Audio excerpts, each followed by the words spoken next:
내가 어떤 물건을 하나 샀어요. 그런데 나라에서 갑자기 물건을 제대로 쓰고 있는지 검사를 하라고 통지문을 보내요. 워낙 일정이 바쁘고 평소에도 별거 아닌 거라 생각해서 까먹고 있었는데 국가에서 아예 내가 돈 주고 산 물건을 쓰지도 못하게 한다면 어떨 것 같으세요? 실제로 매년 1200만 대가 이거 하나 때문에 귀찮음을 감수해야 하는 상황인데 이걸 아예 뜯어 고치자는 이야기가 나오더라고요. 모든 차주들이 통지서 같은 걸로 고지를 받는데 별거 아닌 줄 알고 무시했다가는 1년 동안 차를 못하는 상황까지 갈 수도 있습니다. 어떤 내용인지 쉽고 빠르게 정리해드리겠습니다. 인터넷 가입이라면 당신은 아정당을 떠올리지 않을 수도 있습니다. 당신의 습관은 통신업체에 고정되어 있을 수도 있습니다.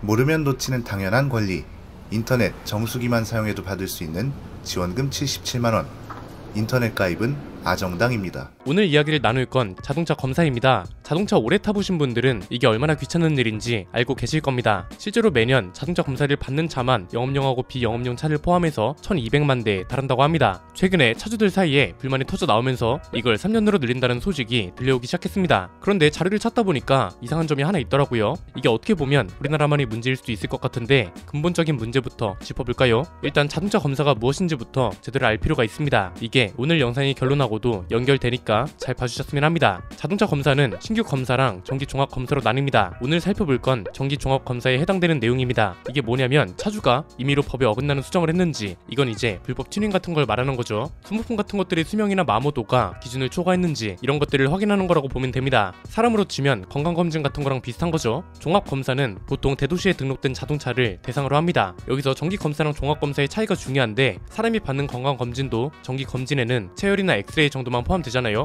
종합검진에는 MRI나 CT 같은 전문 장비들도 투입되고요. 자동차도 마찬가지입니다. 종합검사는 정기검사 항목을 기본으로 가져가고 여기에 강화된 배출가스 검사까지 실시하는 걸 말합니다. 비사업용 승용차, 쉬운 말로는 우리가 흔히 타고 다니는 자가용은 처음 등록하고 4년 뒤에 그리고 4년 이후에는 2년마다 검사를 해야 합니다. 최근에 나오기 시작한 검사 주기 연장 문제는 세 가지 내용을 살펴봐야 합니다. 첫 번째는 지금 나오고 있는 말이 2년으로 되어 있는 검사 주기를 3년으로 늘리겠다는 건데 이걸 왜 늘리려는 건지를 알아야겠죠. 한마디로 정리하면 기준이 너무 낡았다는 문제가 있습니다. 왜냐면 현행 자동차 검사 제도가 처음 등장한 게 1964년입니다. 안전검사라는 이름으로 도입됐는데 2002년에는 인구 50만 명 이상인 도시를 기준으로 환경검사가 추가됐습니다. 이건 무슨 말이냐면 포니, 스텔라 이런 차들이 받던 검사 제도가 그대로 유지되고 있다는 거죠. 사람이 받는 검진은 시간이 지날수록 검진 장비가 첨단화되고 검진 자체도 간소화되고 동시에 전문 장비 덕분에 검진의 방식과 범위가 고도화되기까지 했습니다. 그렇기 때문에 자동차 검사도 60년대 기계식 자동차에 맞춰져 있는 기준과 방식을 바꿀 필요가 있다는 겁니다. 당장 이때랑 지금이 다른 것 중 하나가 OBD 장치 같은 거 있죠. 대표적인 게 인포카 OBD2 같은 것들 보면 이런 작은 걸 차에 달기만 해도 스마트폰으로 수많은 자가 진단이 가능합니다. 배출가스, 브레이크, 에어백 상태, 심지어 고장 코드나 주행 데이터 같은 것도 스마트폰으로 볼 수 있는 시대란 거죠. 제품이 궁금하신 분들이 계실 것 같아서 고정 댓글에 링크를 걸어뒀고요. 이미 세상은 이렇게 바뀌었는데 검사하는 방식이나 기준은 70년대에 머물러 있으면 하나마나한 검사라는 소리가 됩니다. 이미 취지와 방식 그리고 기준 자체가 맞지 않는 자동차 검사를 강제로 하라고 하는데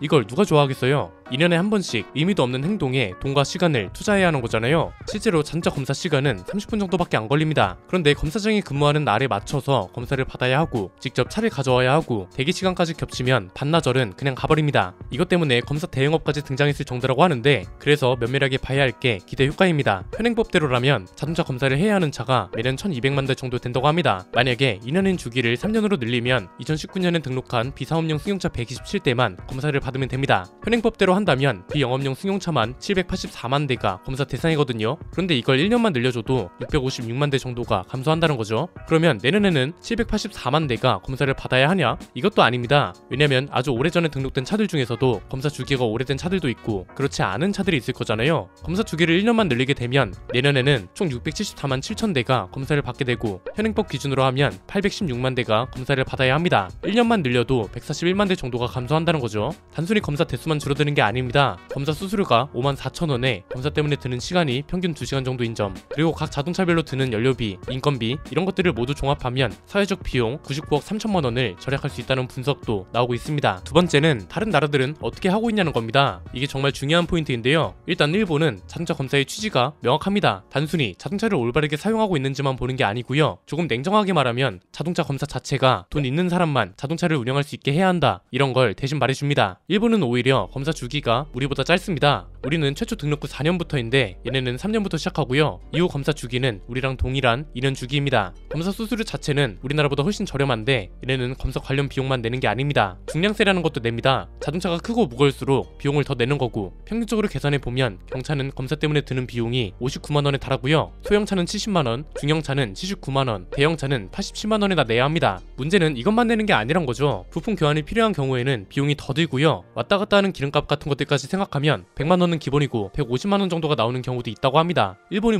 검소하고 주차장이 없어서 작은 차를 탄다고 하는 게 가장 흔한 논리인데요. 자동차 검사 비용도 일본인들이 큰 차를 타지 못하는 중요한 이유라고 보시면 됩니다. 일본의 자동차 크기와 관련된 자세한 내용은 1년 전쯤에 올려드린 영상을 참고해주시면 됩니다. 그러니까 일본은 한마디로 자동차를 타는 것 자체가 돈이 많이 들어가는 행위라는 걸 자동차 검사가 말해주고 있다는 게 중요한 포인트인 거죠. 독일도 한번 볼까요? 여기는 우리랑 검사 주기가 비슷합니다. 신차 등록 후 4년 차에 검사를 받아야 하고 이후의 검사 주기는 역시나 2년에 한 번입니다. 독일하고 우리가 다른 점은 검사의 취지입니다. 불법 행위 같은 걸 수정하라고 하는 것보단 안전 운행을 위한 법적 기준들을 충족하는지 이런 걸 중점으로 봅니다. 대표적인 게 안전벨트가 고장났는지, 브레이크 패드 상태는 괜찮은지, 전조등은 잘 들어오는지, 유리는 멀쩡한지, 타이어 마모 상태는 괜찮은지 이런 것들을 기본으로 보고요. 이거 외에도 안전조끼랑 차량용 삼각대가 구비되어 있는지까지 검사를 한다고 합니다. 검사를 완료하면 이렇게 생긴 스티커를 줍니다. 여기서 가운데에 있는 숫자는 점검을 다시 받아야 할 연도수를 나타내고 12시 방향에 있는 숫자는 월을 뜻합니다. 이 스티커 기준대로라면 2021년 2월에 정기 검사를 받아야 한다는 의미인 거죠. 미국도 검사 주기 자체는 우리랑 비슷합니다. 신차는 첫 등록 후 5년, 이후에는 2년 주기로 검사를 받아야 합니다. 주마다 조금씩 다른데 대부분이 이 정도라고 합니다. 미국의 자동차 검사는 안전이나 규제보단 공해를 줄이기 위한 거라고 보시면 됩니다.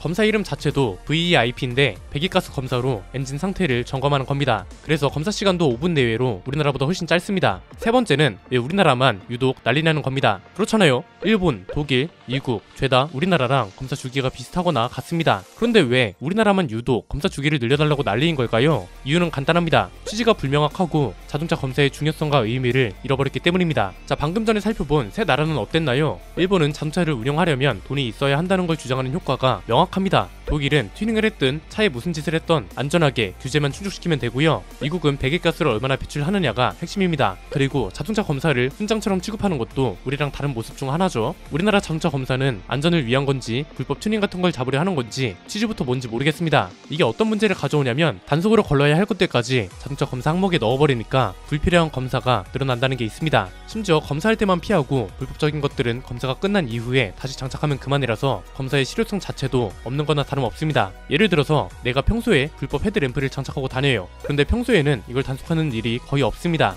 자동차 검사를 할 때 원래 순정으로 끼고 있던 헤드램프를 끼고 갔다가 검사가 끝나면 다시 불법 헤드램프를 달고 다니잖아요. 우리나라 자동차 검사 제도는 그래서 기간을 늘리는 것도 중요하지만 검사의 기준과 취지부터 다시 세울 필요가 있다는 겁니다. 단속할 건 단속으로 하고 검사할 건 검사로 하자 이거죠. 예를 들어서 헤드램프 불법 튜닝, 화물차 같은 경우는 판스프링 같은 것도 검사 항목에 있거든요. 이런 건 검사가 아니라 단속으로 잡아야 하는 것들인데 왜 검사로 유예를 시켜주냐 이 말입니다. 판스프링 같은 것들도 검사할 때만 빼면 그만입니다. 일본은 검사 주기를 전후로 중고차 거래 가격에도 영향을 주거든요. 심지어 검사를 하기 위해서 사전 준비도 철저하게 해야 합니다. 왜냐면 한번 잘못 걸리면 들어가는 비용만 수백만 원이거든요. 그런데 우리나라는 자동차 검사를 한다고 해서 긴장을 하는 사람은 거의 없습니다. 비용도 저렴해서 부담 자체를 느끼지 않고요. 안전을 위해서 하는 게 아니라 그냥 형식적인 검사라고 인식을 합니다. 이러니까 자동차 검사의 필요성도 없다고 느끼는 거죠. 자동차 검사 통지서를 받으면 이걸 형식적으로 받아들이기 때문에 별거 아닌 것처럼 생각하는 분들이 많습니다. 그런데 검사 지연 기간이 30일 이내일 경우에는 이제부터 과태료 4만원이 부과되고 31일째부터 4일마다 가산되는 금액도 기존 1만원에서 2만원으로 늘었습니다. 검사 지연 기간이 115일 이상일 때 부과되는 과태료도 60만원으로 늘었고 검사 명령을 따르지 않은 기간이 1년을 넘으면 아예 운행 정지 처분이 내려집니다. 별거 아닌 줄 알고 무시하고 버텼다간 아예 차를 타지 못하도록 하는 명령까지 받는다 이거죠. 처벌 기준은 명확한데 검사의 취지는 제대로 잡혀있지도 않고 기준도 너무 오래됐기 때문에 지금 필요한 건 검사 주기를 늘리는 게 아니라는 겁니다. 검사 주기를 늘리려면 이거랑 동시에 검사의 취지부터 제대로 설명하는 게 맞고, 취지를 제대로 설명하려 하다 보면 기존에 있던 실효성 없는 검사들을 제거하고 단속을 늘려야 하는 명분도 명확하게 나뉘기 때문에 근본적인 것부터 제대로 건드려줬으면 하는 바람입니다. 오늘 내용은 여기까지입니다. 내용이 유익하셨다면 구독과 좋아요 부탁드립니다. 지금까지 저는 안피디였습니다. 감사합니다.